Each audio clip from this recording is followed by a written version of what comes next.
Hi,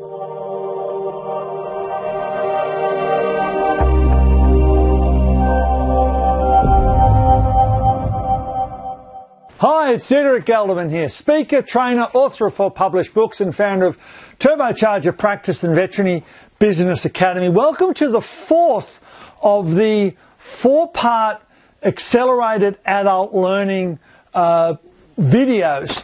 Now, I've put all these together as a package that gives you all the clues, all the hints, all the tips, all the strategies, all the pro tips that you need to learn 1/3 faster and learn much more effectively. And I'm hoping that you pass those strategies on to your team, and I'm also hoping that you pass those strategies on, to your children and to anyone else that's going through school, university, college, etc., etc. These are fantastic techniques. They're new, they work really well, and they're easy to internalize and to use. So today is the 4th one, and this is what I call the 3 chairs learning technique, or the 3 chairs strategy. I've done a separate video on this already, and you will find it on YouTube, but I'm doing it again in a slightly different way to put it in with these learning outcomes in this month. So one of the things that we do really badly in the veterinary industry is practice, rehearse and role play. We do less role play, less practice, less rehearsal than you would have done when you were in primary school and you were the tree in the school play. We do less rehearsal and less role play than you would have done when you were the drummer in the band in your parents' garage. We do less rehearsal, less role play, less practice than you would have done when you were in the baseball team, the basketball team, the softball team, the union team, the league team, whatever. And let me look at this from a couple of aspects. If you were in a team, whatever that team happens to be, whether it's an orchestra or a sports team or whatever, you typically practiced on, let's say, Tuesday and Thursday for an hour. If you didn't show up to practice and showed up on game day, would your coach want you to play? Would your team members want you to play?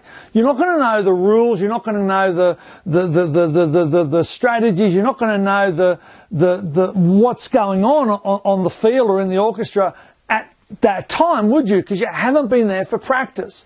And let's look at this from another perspective. If you were one of the team members, would you want someone that didn't show up for rehearsal on Tuesday and Thursday to be part of your team on game day? Most likely not. Now, why don't we practice and rehearse and role play? Well, because we have this belief that it's icky, it's beneath us, it's not worth the time, etc., etc., etc. Look at anyone that you can think of, Sir Robert Helpman, Marilyn Monroe, the guy that played Wolverine, I've forgotten his name. Michelle, what's his name? Hugh Jackman. Hugh Jackman. Think of any actor that you can ever think of, and they practiced and practiced and practiced and practiced and practiced, and then all of a sudden, they might have had a little role here or there in a movie. I mean, the Beatles practiced in a pub, an underground pub in Germany for 2 years before they became an overnight success.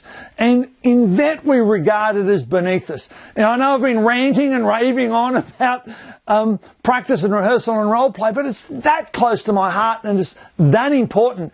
And I see the practices that do the rehearsal and the role play and the practice get so much more traction and so many better outcomes than the practices that don't.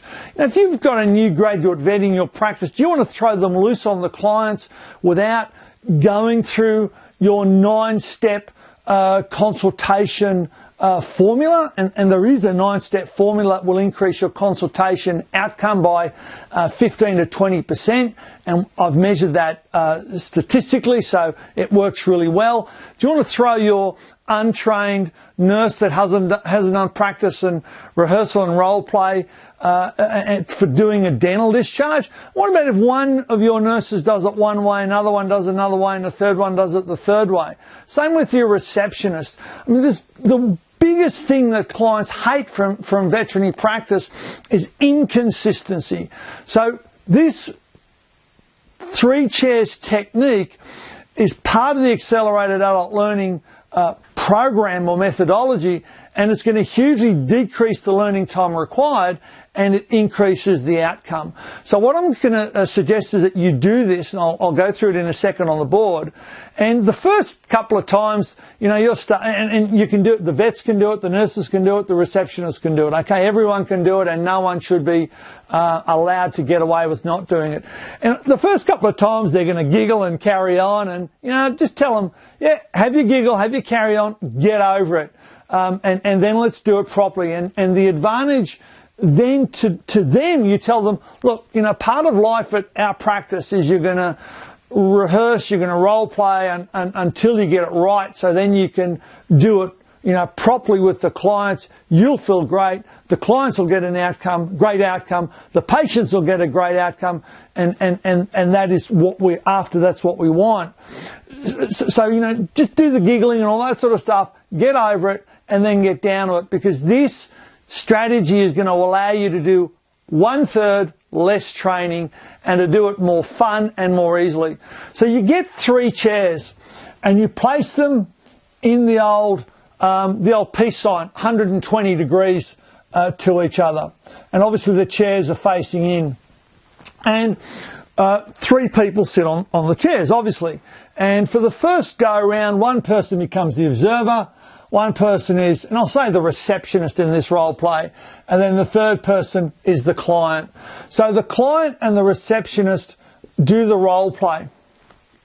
And it can be on whatever it happens to be, phone call, it can be a patient discharge, it can be whatever it happens to be. And the observer observes. And then the observer gives feedback. And it's critical that the feedback be given in a certain way, and it's what I call a feedback sandwich. And like all sandwiches, it has, as you can expect, 3 layers. The first one is a very specific positive.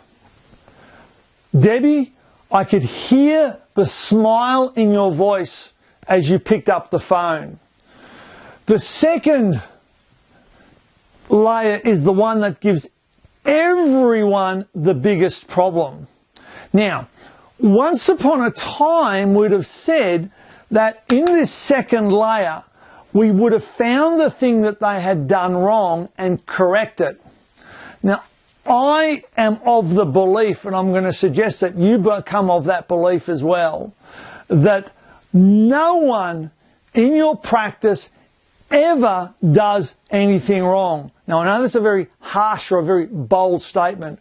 I'm going to suggest that you start believing, and they also need to believe, that they've done whatever it is that they've done as well as they could with the skills, tools, training and resources that they've been given at this stage. So they've done it as well as they can. They haven't done it wrong. There is just a better way to do it, or there may be a couple of better ways to do it.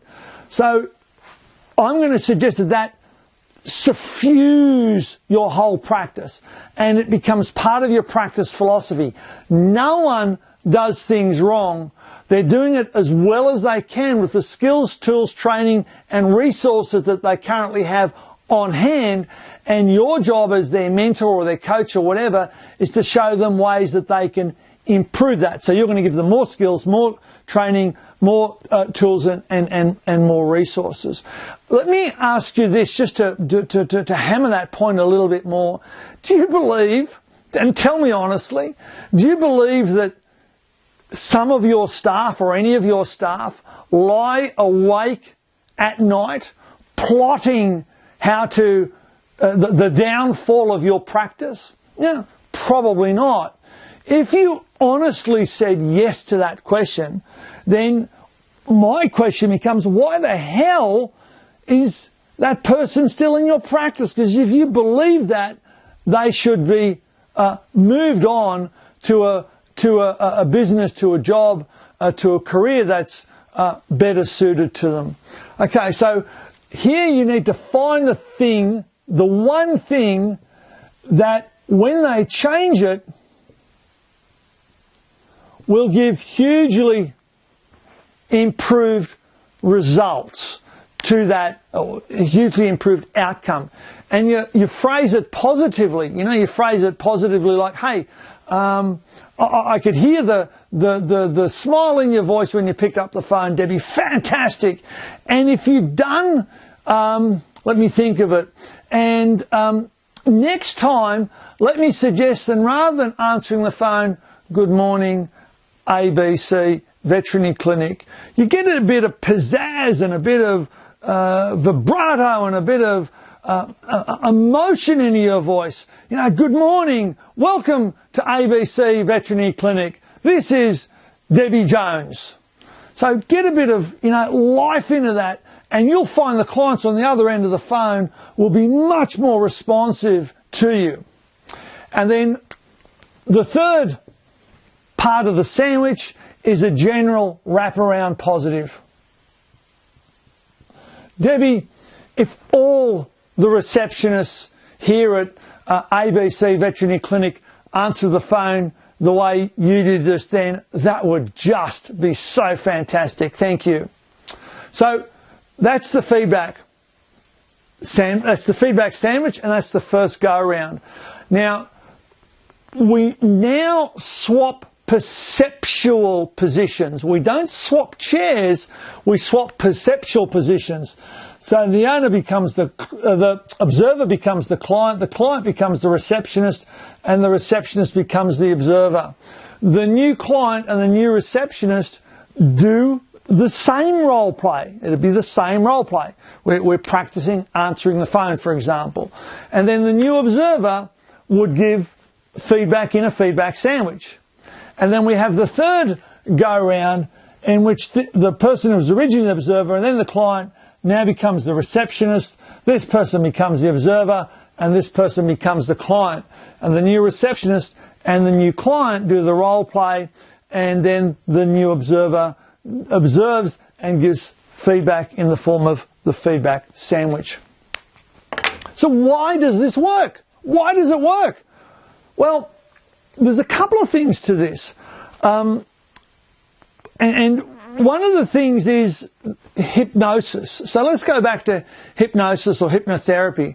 And hypnosis and hypnotherapy bypass the critical faculty of the brain and layer information and suggestion straight into the subconscious or the unconscious mind.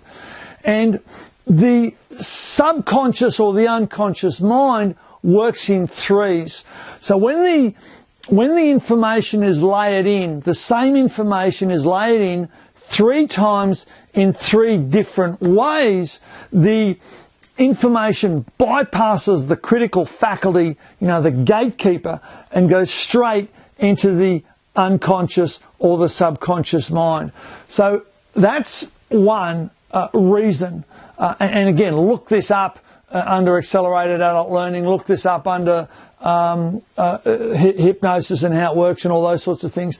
And the second reason is that everyone has been part of this from 3 perceptual positions, and that really improves the understanding of that whole role play and all the nuances. And they'll have seen it from 3 perceptual positions, and every perceptual position was a little bit different because no one would have done exactly the same role play, or the role play wouldn't have been exactly the same for all 3 of these.